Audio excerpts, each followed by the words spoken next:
Teman-teman, saat teduh kita pagi ini berdasarkan kitab Ulangan pasal 4 ayat 1 sampai dengan 40.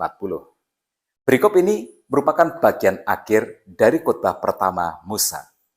Setelah memberikan pelajaran sejarah pada pasal-pasal sebelumnya kepada generasi baru Israel, Musa mengingatkan tentang pentingnya menaati perintah Tuhan. Generasi baru Israel harus setia kepada perjanjian Tuhan. Di ayat yang pertama dia berkata, supaya kamu hidup dan memasuki serta menduduki negeri yang diberikan kepadamu oleh Tuhan Allah nenek moyangmu. Ini adalah prinsip kitab Ulangan. Jika Israel taat dan setia kepada Tuhan, mereka akan hidup di dalam berkat, aman di negeri yang Tuhan berikan.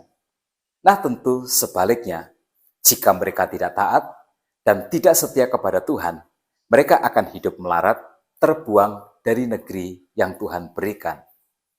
Prinsip ini Musa ingin tanamkan dalam diri bangsa Israel sebelum mereka benar-benar menduduki tanah Kanaan. Prinsip ini Musa ingin bangsa Israel mengajarkannya secara turun-temurun kepada anak cucu mereka. Maka di perikop ini Musa memberikan beberapa contoh. Contoh positif dan contoh negatif. Contoh ketika generasi tua Israel taat, dan contoh ketika mereka melanggar hukum Tuhan. Sejarah adalah merupakan pembelajaran yang terbaik dan yang nyata. Dari sejarah, kita bisa mengambil pelajaran positifnya dan menghindari pelajaran negatifnya. Mengulangi sukses yang sama akan membangun kekuatan di masa depan. Tetapi sebaliknya, mengulangi kesalahan yang sama akan membawa kepada kehancuran di masa depan seperti kehancuran di masa silam.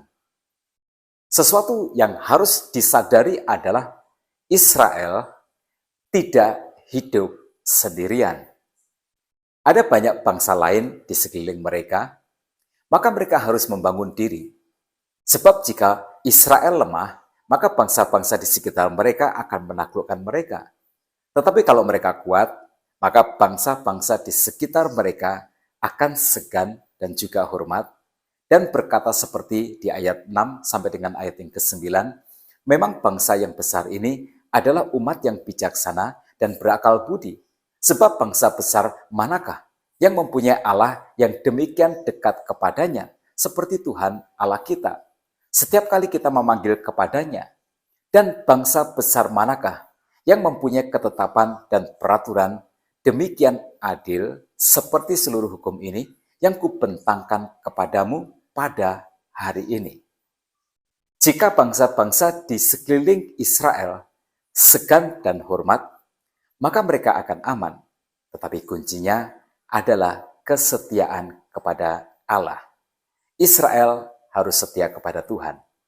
Maka khotbah Musa ini adalah untuk menanamkan kepada generasi baru Israel tentang perjanjian Tuhan dengan umatnya. Musa menutupnya dengan kalimat ayat 39-40. Sebab itu ketahuilah pada hari ini dan camkanlah bahwa Tuhanlah Allah yang di langit di atas dan di bumi di bawah. Tidak ada yang lain, berpeganglah pada ketetapan dan perintahnya yang kusampaikan kepadamu pada hari ini, supaya baik keadaanmu dan keadaan anak-anakmu yang kemudian, dan supaya lanjut umurmu di tanah yang diberikan Tuhan Allahmu kepadamu untuk selamanya. Nah teman-teman, memiliki tanah perjanjian adalah sebuah perjuangan. Mempertahankannya juga harus dengan perjuangan. Tapi perjuangan umat Tuhan ini bukan perjuangan biasa, karena di balik itu semua ada Tuhan. Tuhanlah yang memberikan tanah Kanaan, Tuhanlah yang memberikan keamanan, Tuhanlah yang memberikan kesejahteraan. Maka Israel harus selalu setia kepada Tuhan. Begitu juga dengan kita. Baik atau tidak baiknya kehidupan kita terima dari Tuhan.